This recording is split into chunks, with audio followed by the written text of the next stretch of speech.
although I've endured a lot of hardships, I'm going to impact multiple people along the way and help people, because I know the struggle of being hurt, feeling left out. It sucked that I went through it, but at the same time, what I've went through it has allowed me to become the person I am today. Everyone has their own things that they're going through, but at the same time, you're learning from it and growing from it. I know it may seem like you're in the darkness, but there is a light. Welcome to Stronger Than You Think, a podcast by Youth Villages. I'm your host, Alec Ogg. In each episode, you'll hear a story of resilience from a former foster youth. They've overcome unimaginably difficult circumstances, and they'll share a mental health practice that helped them to persevere. You'll also be hearing from mental health professionals who work at Youth Villages. They'll add some clinical perspective on how you can incorporate these mental health tools into your own life so that you can be stronger than you think.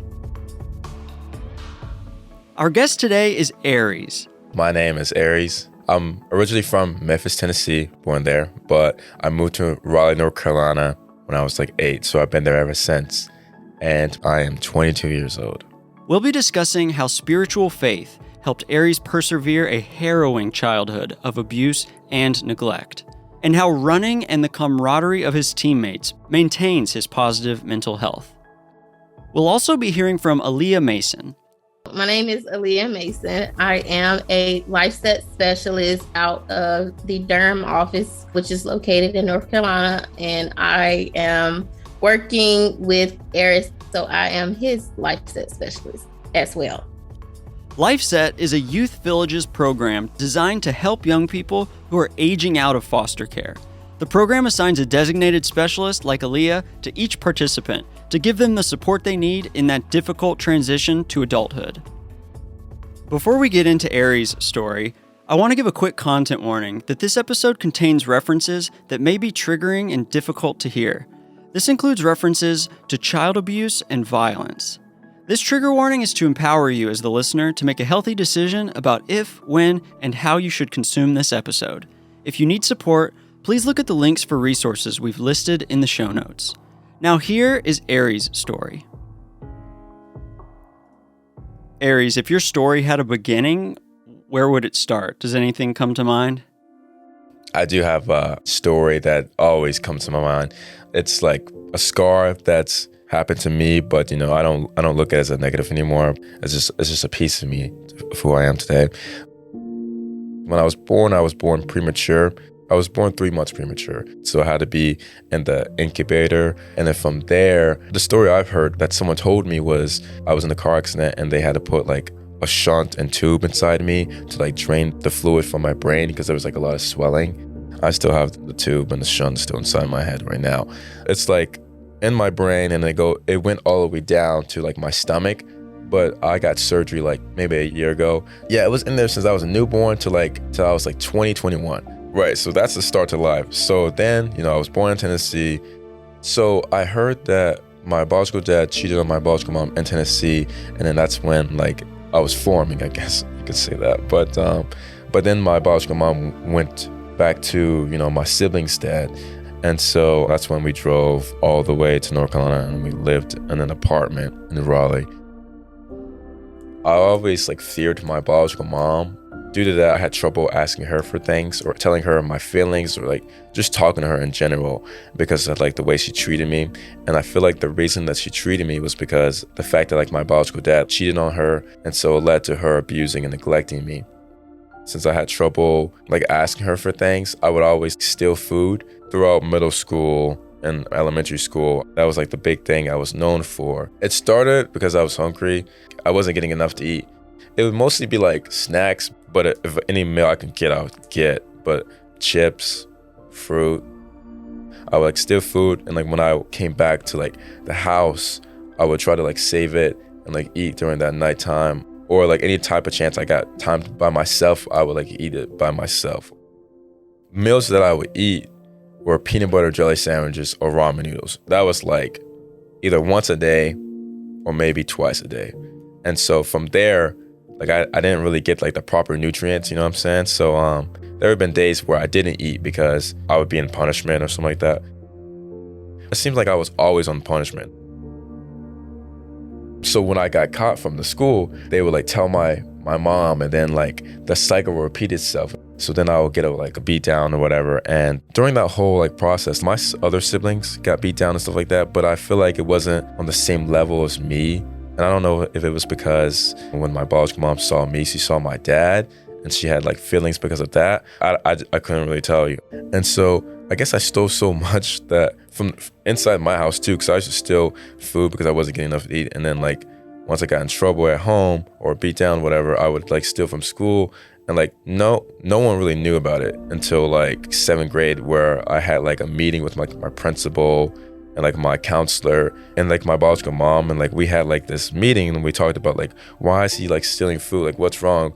But like she like played it where like I was like getting enough food to eat, but I didn't say anything because I was so scared. I didn't know how to speak up or anything. So during that time I just went with it. And so we formulated a plan. We, as in me, my counselor, the principal, and my mom, was saying that like if there's ever a time where I'm hungry, I could just go ask them. That was going smoothly, but then I was so used to like stealing and trying to survive that like, you know, I guess I wasn't familiar with the asking. Since my family didn't trust me, they like made me sleep on the floor, but it was in the closet floor. So I slept in the closet floor. That was like my room, or AKA my bed. I would store food in there and eat it in there. It was long enough for me at the time because like I was like a short kid, you know what I'm saying? So I could extend my legs, you know, fully. So I would just like lay down. Yeah, and then we had like, you know, clothes hanged up, and then like the floor. Yeah. So they were still hanging clothes in there like it was a closet, even though that was your room? Yeah. And what all did you have in there? Just a pillow and a blanket. And that was it. And you slept on the floor? Yeah, that was like my bed. They usually like locked it up when like it was bedtime or when everyone was about to go to sleep. And so I would never be in the living room. I would never be in the kitchen. If I was in the kitchen, I'll ask my mom if I could have a peanut butter jelly sandwich or whatever, or ramen noodles.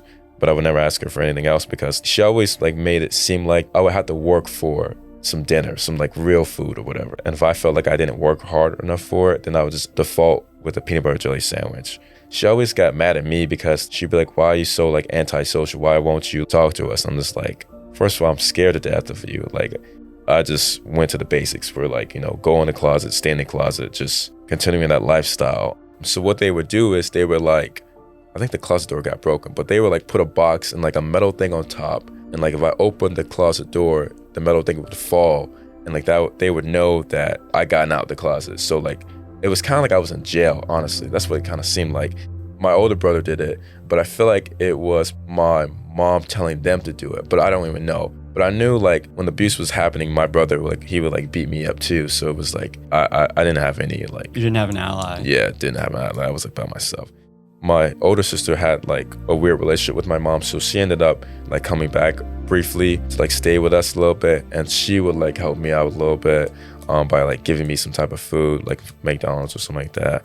And then my stepdad did the same thing. He would try to like help me out. And growing up, he was like the person that like I looked up to, because although like I was being abused and neglected, he would try his best, I guess best, to like try to give me food when he could or whatever. And that was like nice because I was like, I guess he saw everything. It's crazy how like everyone in my family saw this but didn't really do anything. Like even like my stepdad now, I think back, like I'm just like, why couldn't he do more? But like at the time I didn't really know. So anything I got was like really grateful, you know what I'm saying? And so it's kind of ironic because I remember through all the mess of this, like my biological mom told me like the Lord's Prayer. She made me like practice it. And so that's one thing I am like grateful for, because in the midst of all that, I would always like pray to God every night about just getting out of the situation. Nighttime, I would always pray and like talk to God about like what's happening. Throughout that time, I was in the dark, and so I didn't see any light. And so I was just like, man, like why is this happening? Like why was I born if this was gonna happen, you know? And so when I was still like living with my biological mom, I think it was around like when I was like 10 years old, my mom told me that my dad, the dad that I thought was my dad, wasn't my dad. And she said that your biological dad is in Memphis, and she was like, if you want to call him, you can call him. And like just hearing that was just like what? Like that's not my dad, you know what I'm saying? Like it's just like a shock to the body. Like all this time I was thinking that was my dad, and yet the person I was seeing wasn't my dad. And it was like, why didn't you tell me sooner? You know what I'm saying? And this is the person you've been referring to as your stepdad? I thought he was my actual dad. You know how I told you how I used to like steal food a lot from like the school and like from my house? What my family would do, or like my biological mom, every time she or like my siblings would leave to go, you know, out to eat or to go have fun, they would always like lock me outside the balcony, and I would just like sit there for like hours just like waiting for them. It was a wooden platform, second floor. You know, when you come out like the balcony, you can like see people walking their dogs or whatever, and then I can see like the neighbors like looking up on the balcony, just like seeing me there and like noticing me, and like I'll always like just like peek my head. On average, when you're locked out there, how long are you out there? I'd say probably like 2 to 3 hours. Did you have adequate clothing or no? No, I didn't even have no. And even when I did, it was probably like a jacket. I would just be waiting for hours, and like during that time, like my hands got like super cold. So in my head, I'd be like, when would they get back? Because like I can't even feel my hands or like my body right now because it's that cold. During the summer when it was really hot, I would try to avoid the sun. There was a few times where there was like shade near the patio, and like I wouldn't have any water. So I'm just like, I'm in the hot sun just like getting beamed by the sunlight. And I'm just like, man, like when are they gonna come, you know? If I did have the bathroom, like I would pee, and I had to pee like out like over the balcony, you know what I'm saying? Which is like not ideally, but like if I had to do what I had to do, you know, or I would just have to hold it until they got back. Sometimes I always thought about like, what if I just jumped off? But then I never went through with it. Every time I heard someone like walking, I would just like, I would go and see if it was them, like my family coming back. And I would check, and I'd be like, if it wasn't them, I would just go sit back down. And then the whole cycle repeated itself. Or if I saw like a car come by and like park, I would go check to see if it was them. If it wasn't them, I would just go sit down. Even like when they did come back from their event or whatever, they would let me out. And then I was so used to like my structured schedule, I would always like go back in the closet because that was like my room. So I would just go back in there and lay on the floor. That went on for years until I was like 13. So between 8 to 13. It wasn't until like 7th grade when I was in middle school where someone asked me what was wrong. What led up to that was the fact that like I would always get whoopings and stuff like that from my biological mom every time I stole food, and like the principal would call my mom telling them I got like suspended or whatever. There was one moment where like I had to use the bathroom. I like snuck out the closet, and they found out, like my family, my sister and my mom. And so I guess someone told, because my mom was like, she was a nurse and she was working at night, but she didn't do anything that night. She did something that morning. Sorry, just give me a second. You're fine. I'm just visualizing it. My biological mom made me go shower, right? And so after I came back from the shower, she got an extension cord, and like, it was like slash. I guess it was because of the water. So like, when I got hit, it like cut me essentially. One slash like cut me around my groin area, and like one was like on my shoulder on my left side. During that time, I got like 7 slashes, and you know, like my body was like cut and like was like bleeding from it. Afterwards, she just like started like smacking me over and over and over again. Like, I don't know, like maybe in the face? Yeah, in the face. And then like the last time like she smacked, I could have sworn I got a concussion, but like my head was like, it was so bad. I don't want to speak on her behalf, so I don't know what love was, but I didn't feel loved at all. Growing up, that's kind of affected me because I was like, what does like a mother's love feel like? I always imagined like a mom to be like there for their child. She wasn't really there for me. All she did was like cause me more pain. I just took it.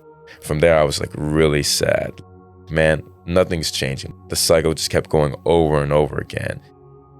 I was in school. I was walking to the ISS room because they put me in there because I would always like steal food. I guess the school or the principal, they didn't want me to, I guess, see people, mainly because they thought if I did, I would like steal their stuff or stuff like that. But it's crazy because they didn't know what was going on behind the scenes.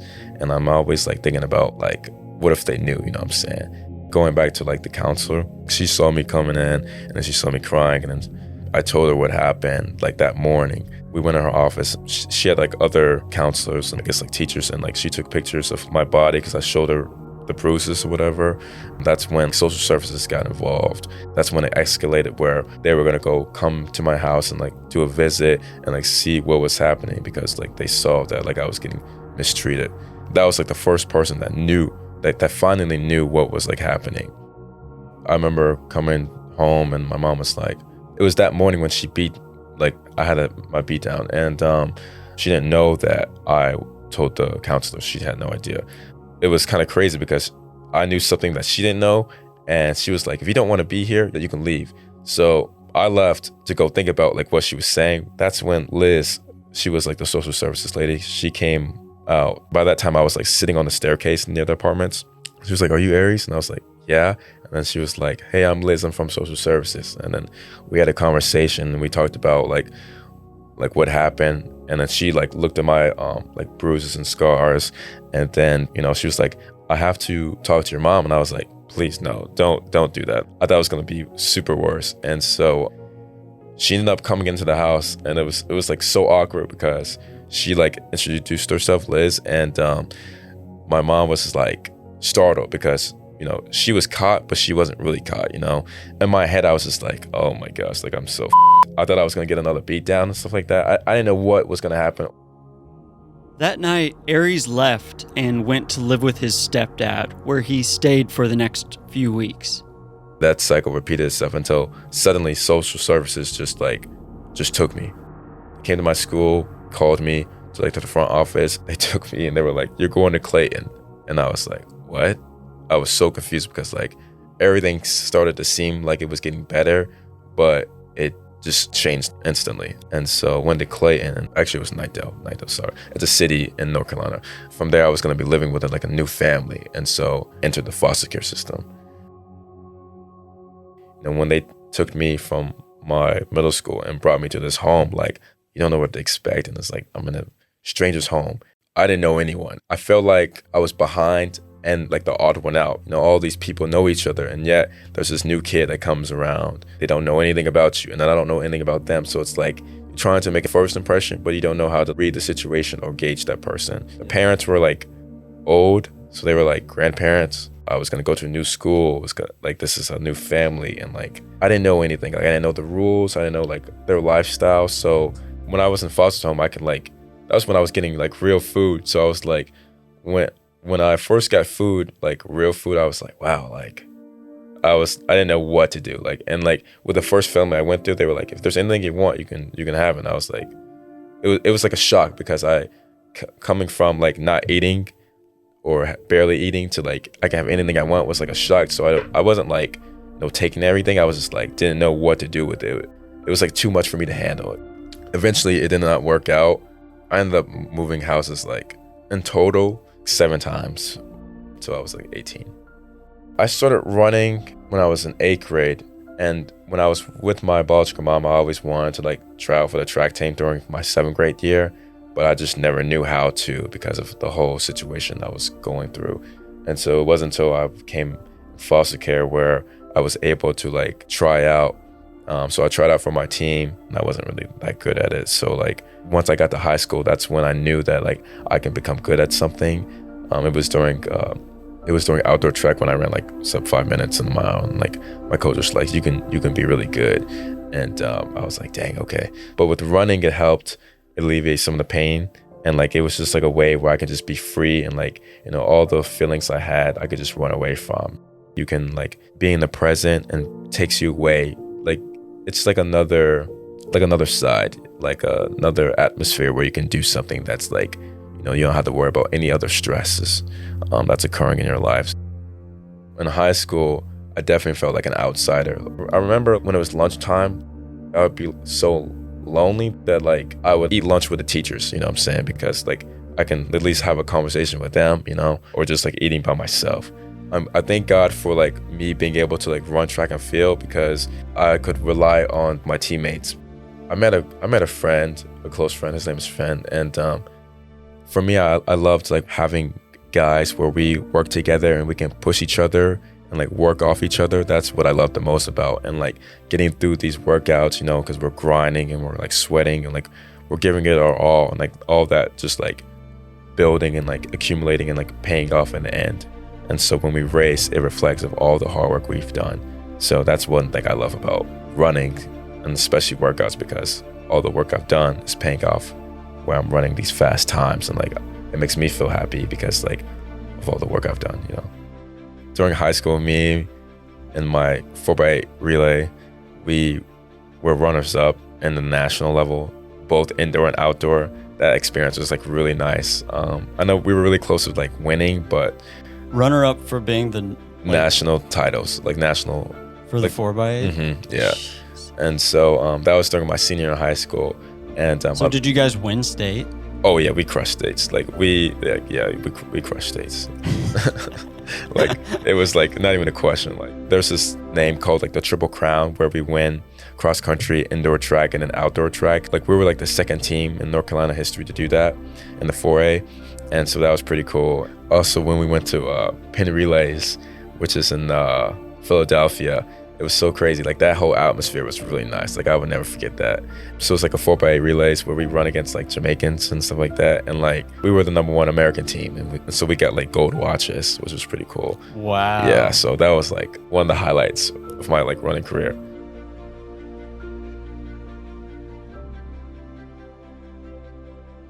We'll be right back after a quick word from our sponsor.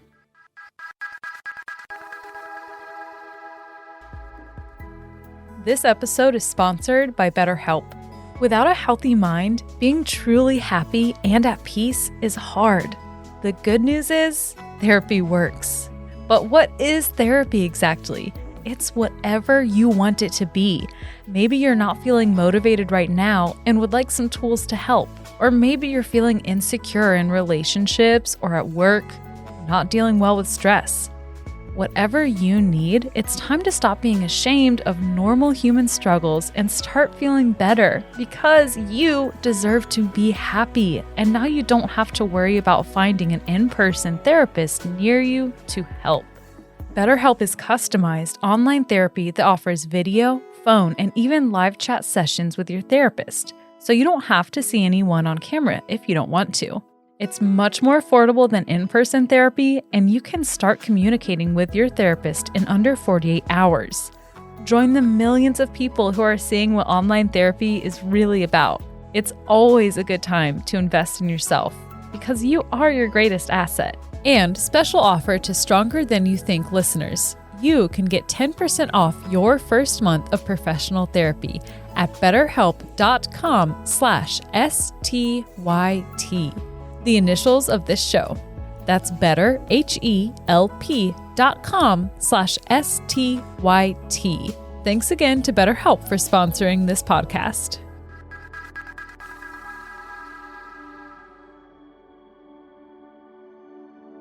Before we return to Aries' story, we're going to check in with his LifeSet specialist, Alleyah. Aries mentioned that faith was an important part of his resilience. Do you find that some sort of faith that's not necessarily tied to any particular religious organization, but just a spiritual faith, can be beneficial to mental health? I would say yes. I do say that because our youth have had challenging childhoods, to say the least, and they've been in a lot of situations that were not healthy for them mentally, emotionally, physically, or anything of that sort. And so when they develop like that faith in, whatever it is that they choose or that they identify with, it's not something that someone else can take away from you. And so when you've identified something like that in your life, I feel like it just provides like an extra boost of confidence. And it makes you feel like you have that other support outside of like your people. And a lot of times faith is all you need. That's literally all you need to get to where you want to be. And so whether you have the support of your family or your friends, you have your faith and this is going to work out. Who can stop you? Nobody but yourself. Aries also said running was key to his mental health. Do you find that exercise is just as important to mental health as it is to physical health? I do think exercise is great for mental health. When you're going through a lot and you're overwhelmed and you're stressed out, even if you don't exercise every day, if you're active in some way, to some extent, it makes you feel better. Just overall, you have more energy. So it's definitely beneficial. And then, of course, physical activity, it's healthy for you. So, that's another plus. But yeah, and I think sometimes depending on what you're doing as far as like physical activity or exercising, can also be an outlet. Some people don't like to tell people what's going on or to share what's happening in their life or how they're feeling. And if they're using like that physical activity, that's their outlet. That's how they're letting out all of those feelings that they're experiencing without having to directly talk to someone else. Kind of helps them recharge and reset and keep going. And lastly, Aries mentioned that the camaraderie of a team when you're playing sports or running track in his case, that was also key to his resilience and mental health.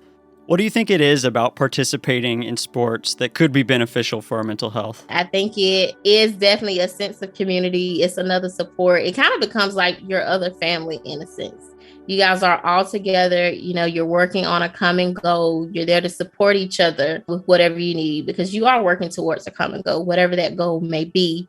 And then if you're doing the same thing, they can kind of understand you a little bit better than maybe someone who's not, actively engaging in sports and things. And so you might be trying to explain to one of your friends who don't have athletic bone in their body, how you're just exhausted because, you've been working out, you've been training, they don't really understand, but you can go and you can talk to your teammate and they understand exactly what it is and they can acknowledge your feelings and, affirm you and normalize how you're feeling. And so I think that is definitely very helpful. It's really just like another family. We do develop those relationships outside of like biological or social groups that we may have. And it's a common interest. So it's definitely beneficial, I would say. We're now going to return to Aries' story. Once I was like in high school, I was like, I wanted to be with a real family, like a family I can always go back and rely on to and like, have vacation with or just like seek them if I need any help because I feel like you're always going to need your family. You're always going to need your parents in your life. So I always wanted to like, have someone that was like solid and won't like turn their back against me or I won't like have to like move from another place. You know what I'm saying? I could just be stable, like have a stable family. And my process was like, I wanted to get adopted. I made like a video. And so one of my club tracks teammates' family, she told me that she like woke up from the middle of the night and checked the news. And she's a religious woman too. She's Christian. And she was telling me how like God like woke her up and was like told her to check on the news. And she saw like this advertisement of like me trying to be adopted. And so I guess that got like aired out and like she saw it, like she woke up her husband and like told him about it. And then that's how they like brought me in. And so originally I was gonna be adopted by them, but like it didn't end up working out. She told me the reason that they didn't adopt me was because she had a lot on her plate and they were like battling stuff. I guess it was too much.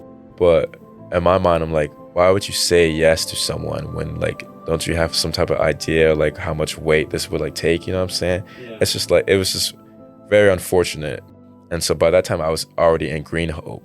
That's when we were all American in the 4x8 relay and we were like doing good. I helped that team. But once I figured out I was going to get adopted, I was going to go back into foster care system. And so that's when I told my coach that I wasn't going to be going to Green Hope anymore because I was going to like leave the home. And he was like, what? Like he did not. He was like, I don't even know what feeling he felt, but like he was like surprised, but like did not want that to happen. And so when I told him that I left and was like already transitioning to my new house and like getting ready for like my senior year in high school, getting ready for that fall semester.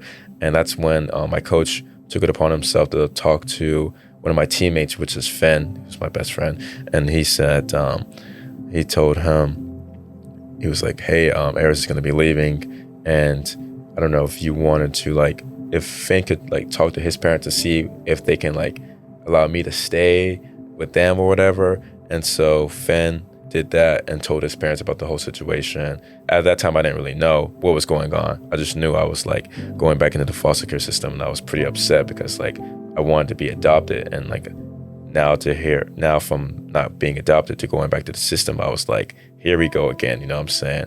That's when I think my coach, or I think Finn's parents, were talking to me and saying that like, hey, we want you to stay with us. And I was like, what? Like, I was so shocked because like I didn't want them to like have the trouble to like take like, I didn't. Yeah, you didn't want to feel like a burden. Yeah, exactly. And so I told them that, and they were like, no, we want you to stay with us. And so I was kind of like battling that because I kind of lost hope once I wasn't getting adopted. And so I was like, I might as well just go the safe route and just stay with being in the foster care system, because at least like I had my hopes high, and I was like, I'm just going to get adopted. And once that didn't happen, I was crushed. And so I didn't want that to happen again. But they told me that like they'll be there for me. So I was like, whatever I decide, they'll still be happy. You know what I'm saying? So and just like feeling that feeling, it was like, that was like the warmest feeling I ever felt it. And so that would allowed me to like wanted to be with them, because like how they made me feel, and like how them caring so much that of all the stuff that I went through, they were always there, and like you could just see it. It was like kind of like a movie, kind of like a dream, but like at the same time it was real. So I decided that I wanted to allow them to take me in. This was Mr. and Mrs. McBride. And so me and Finn, we're brothers, and Liam, he's the youngest. We're brothers. We're all brothers. And so we all ran in high school at Green Hope, all graduated. But me and Finn were the same year, and Liam's 2 years younger. And so the McBrides, they took classes, like foster care classes, and got their license. Or I don't know what the requirements were, but they did all of it. And like I'm not in foster care anymore, and I'm just now a part of their family. But I'm just extremely happy that I have them in my life. So that's been really nice. That's crazy because like me and Finn, like we're just like so close, like which is really cool. I just love our dynamic because we're literally best friends, but like we're brothers. So it's like a 2-for-1 deal.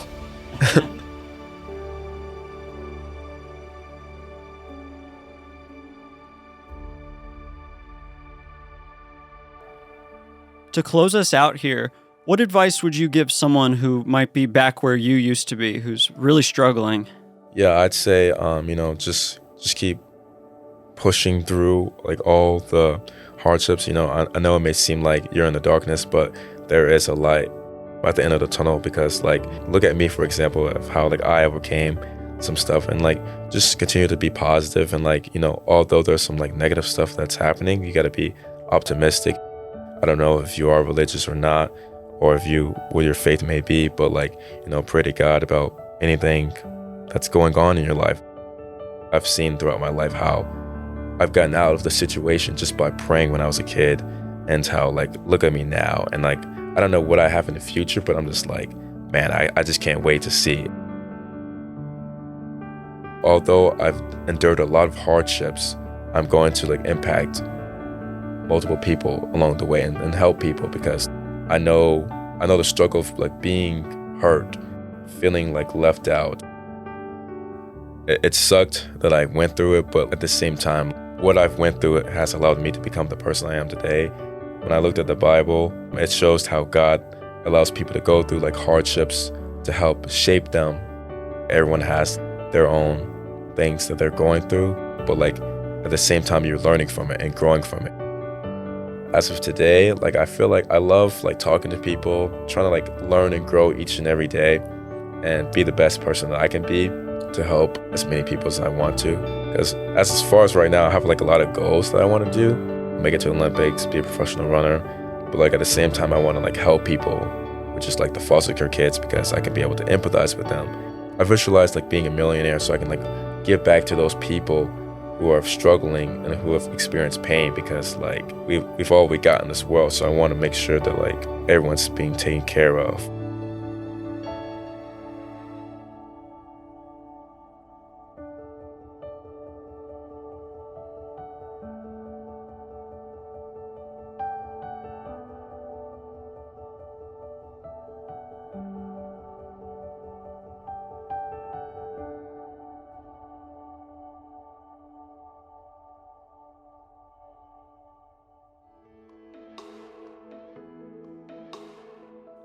From Youth Villages, I'd like to say thank you for listening to this episode of Stronger Than You Think. And thank you to Aries for sharing your story with us. We're happy to report that Aries is now a member of the track team at North Carolina State University and a LifeSet Scholar, which is a program for LifeSet participants who are pursuing college degrees.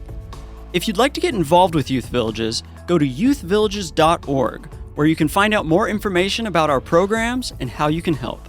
If you enjoyed today's episode and want to support the show, the best thing you can do is recommend it to a friend. Maybe share it with someone who you think might need it right now. We'd also love to hear what you thought of today's episode, so leave us a review on Apple Podcasts. Production support was provided by Parasar Studios in Memphis, Tennessee. On behalf of Youth Villages, this is Alec Ogg, reminding you that you are stronger than you think.